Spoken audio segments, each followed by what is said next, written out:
你别再难过，一个人去远方流浪。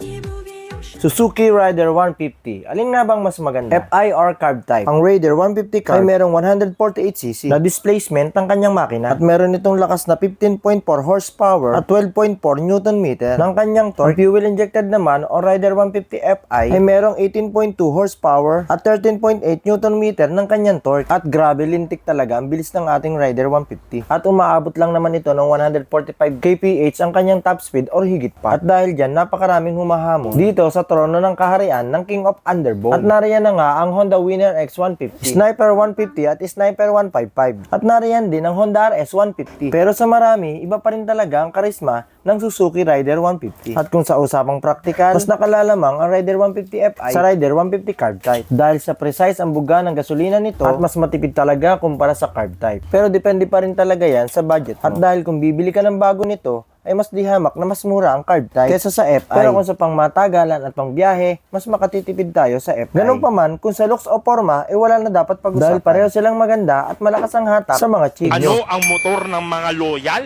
Syempre sa Raider. Ang Raider 150 ay hindi lang pamporma, ang hanap buhay pa. At kung kayo naman po ay owner ng motor na ito, aba comment naman kayo sa baba. Yun lang at maraming salamat sa panonood. Hanggang sa muli. Bye-bye!